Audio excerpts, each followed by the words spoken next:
പ്രിയപ്പെട്ട സഹോദരന്മാരെ, സുഹൃത്തുക്കളെ, മനുഷ്യൻ്റെ ജീവിതത്തിൽ സന്തോഷമുള്ള അവസ്ഥയാണ് കൂടുതൽ ഉണ്ടാകേണ്ടത്.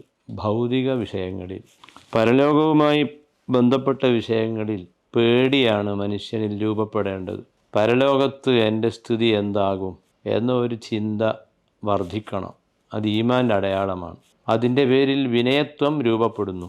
അതേ സമയത്ത് ഭാര്യയുടെ, കുട്ടികളുടെ, വീടിൻ്റെ, സ്വത്തിൻ്റെ, ജോലിയുടെ, ശമ്പളത്തിൻ്റെ, ഇങ്ങനെയുള്ള കാര്യങ്ങളിൽ നമുക്ക് എപ്പോഴും ഉണ്ടാകേണ്ടത് സന്തോഷമാണ്. അള്ളാഹു ചെയ്ത അനുഗ്രഹങ്ങളെ ഓർക്കുകയും നമ്മേക്കാൾ കഷ്ടപ്പെടുന്നവരെ അപേക്ഷിച്ച് നാം എത്രയോ മുകളിലാണ് എന്ന് കരുതുകയും ചെയ്യുമ്പോൾ മനസ്സിന് നല്ല റാഹത്തുണ്ടാവും. കൂടുതൽ സന്തോഷം ഉണ്ടാകാനുള്ള ഒരു വഴിയാണ് ധാരാളം സുഹൃത്തുക്കളെ ഉണ്ടാക്കൽ. അനസ് റളിയല്ലാഹു അൻഹുവിൻ്റെ ഹദീസിൽ കാണാം, തിരുദൂതർ സ്വല്ലല്ലാഹു അലൈഹി വസല്ലമ അരുൾ ചെയ്തു, നീ ധാരാളം സുഹൃത്തുക്കളെ സമ്പാദിക്കുക. സുഹൃത്തുക്കളെ കൂടുതൽ കിട്ടാനുള്ള മാർഗം സലാം പറയലാണ്. സലാം പറയുമ്പോൾ അതിൻ്റെ അർത്ഥം കൂടി മനസ്സിൽ കരുതുക.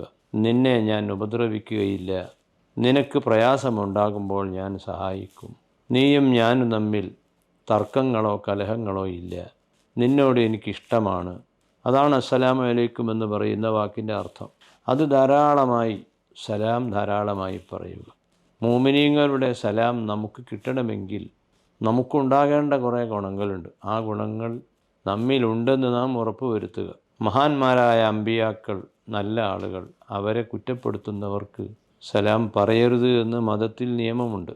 അത്തരക്കാരിൽ ഉൾപ്പെടാതിരിക്കാൻ നാം ശ്രദ്ധിക്കുക. നമ്മൾ മഹാന്മാരായ ആളുകളെ കുറ്റം പറയാതിരുന്നാൽ നമുക്ക് എല്ലാവരും സലാം പറയും, മുഅ്മിനീങ്ങളുടെ സലാം കിട്ടും. അപ്പോൾ സ്നേഹവും സന്തോഷവും ലഭിക്കാനുള്ള ഒരു വഴി സലാം കൈമാറലാണ്. മറ്റൊന്ന് വിരുന്നു സൽക്കാരങ്ങളാണ്.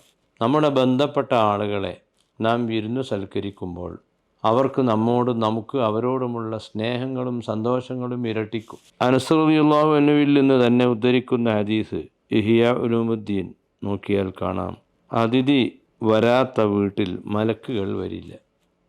മലക്കുകൾ വരുമ്പോഴാണ് നമ്മളെ വീട് സമാധാനം ഉണ്ടാകുന്ന വീടായി മാറുക. അള്ളാഹുവിൻ്റെ മലക്കുകൾ അറിവ് പഠിക്കുന്നവർക്ക് ചിറക് താഴ്ത്തി കൊടുക്കും എന്ന് ഹദീസിൽ വന്നിട്ടുണ്ട്. അറിവ് പഠിക്കുന്നതിനോട് മലക്കുകൾക്കുള്ള ഇഷ്ടമാണ്. അതുപോലെ നല്ല ആളുകൾക്ക് ഭക്ഷണം കൊടുക്കുമ്പോൾ മലക്കുകൾക്ക് നമ്മോട് ഇഷ്ടമുണ്ടാകും. ഈമാൻ കഴിഞ്ഞാൽ ഏറ്റവും പ്രധാനം സ്നേഹബന്ധമാണ്. ഈമാൻ ആദ്യം നേടിയെടുക്കുക, പിന്നെ സ്നേഹബന്ധങ്ങൾ നേടിയെടുക്കുക. അതുണ്ടാവാനുള്ള രണ്ട് വഴിയാണ്. ഒന്ന് സലാം പറയൽ, സലാം വർദ്ധിപ്പിക്കൽ. രണ്ട് വിരുന്ന് സൽക്കാരങ്ങൾ.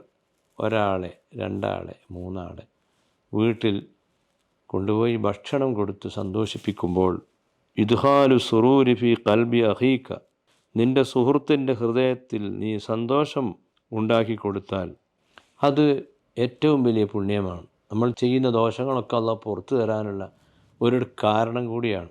മറ്റുള്ളവരെ സന്തോഷിപ്പിക്കുക, വാക്കുകൊണ്ടും പ്രവർത്തനം കൊണ്ടും. വാക്കാണ് സലാം. സലാം കൊണ്ട് സന്തോഷിപ്പിക്കുമ്പോൾ സുഹൃത്തിന് നമ്മോട് ഇഷ്ടം വർദ്ധിക്കുന്നു. അതുപോലെ ഭക്ഷണം നൽകുമ്പോൾ ആ ഭക്ഷണം കഴിച്ച വ്യക്തിക്ക് നമ്മോട് സ്നേഹം വർദ്ധിക്കുന്നു. ഇത്തരം മര്യാദകളൊക്കെ റജബാണ്, ശഅബാൻ വരികയാണ്, റമദാൻ വരികയാണ്. നല്ല സ്വഭാവങ്ങൾ കൂടുതൽ ഉൾക്കൊണ്ട് ജീവിക്കാൻ അള്ളാഹു നമ്മെ അനുഗ്രഹിക്കട്ടെ. അസ്സലാമു അലൈക്കും വറഹ്മത്തുള്ളാഹി.